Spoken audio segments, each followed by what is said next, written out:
art, and I also take images from mystical and alchemical images from the Middle Ages.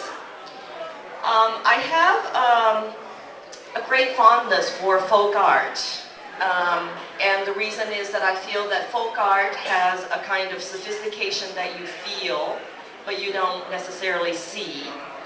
It has the virtue of being accessible, and it also has the virtue of being timeless. But I realize that the power, the visual and emotional power of my work comes from the color, the pattern, the repetition, layering, and detail. And in that way, it is rooted, I think, in Asian or Eastern and Middle Eastern art, because those traditions use decoration heavily in their art and architecture. And I believe that they have an understanding that patterning can carry emotion or emotional meaning.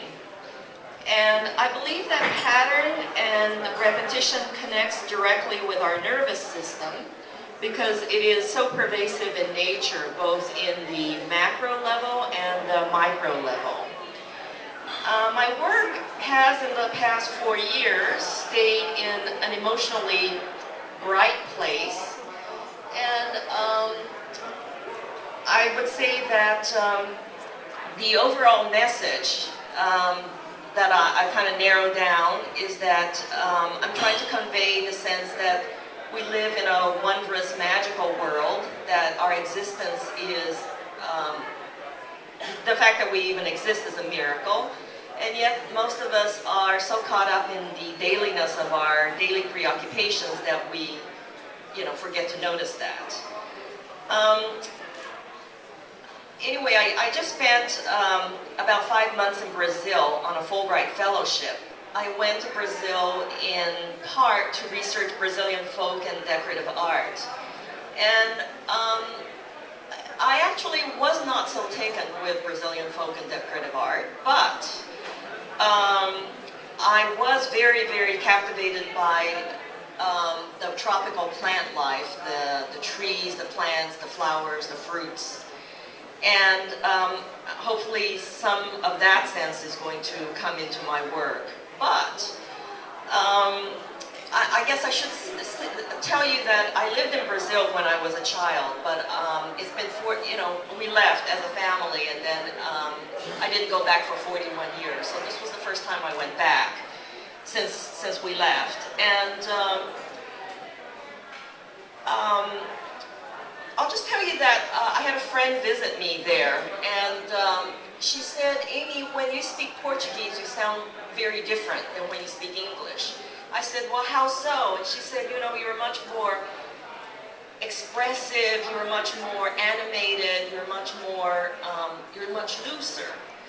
And I actually thought about this, and I thought about the fact that I have a second cousin in São Paulo, where I was residing, and she took me on a trip, and she and I were speaking Chinese, but at the end of the trip she got on her cell phone to call her Brazilian friend who had recommended that she go to this place, stay in this hotel, and she turned totally Brazilian. She's on the phone, she's going, "Menina, nossa!" And I thought, wow. So what I realized is that, this kind of transformation is rooted in the language, or if not in the language itself, in how the Brazilians speak it, because the Portuguese speak Portuguese very differently. And I've been thinking about how it's possible that this kind of keyed up sense of color and this kind of brightness in my work is actually a Brazilian influence rather than a Chinese one. And the Brazilians are known to be, and I even heard this, and I don't know if it's true, that someone did a survey and found out that the Brazilians were the happiest people on earth.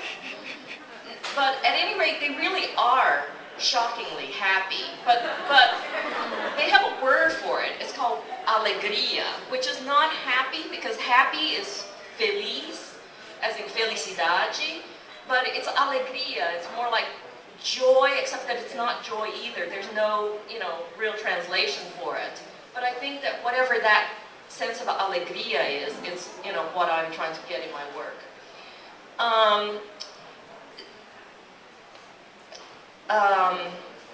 At any rate, I am interested in cross-cultural, cross-temporal mergers and acquisitions. Something that reflects my background. And, you know, when I was in Brazil, I didn't paint because there was all of Brazil and all the Brazilians, and there was the language, and there was the food, and there was the, you know, there was a lot to do. So this distance, I've come back and it's kind of given me a little distance on my work. And I was talking to a friend recently, and she told me that, I'm going to run out of time. She told me that I have the strength and weakness of being able to create extremely coherent work. And I feel that it's possible that my recent work has,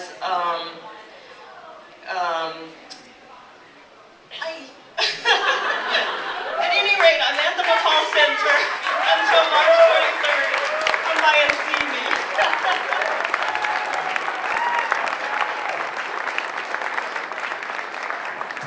Thank you, Amy. That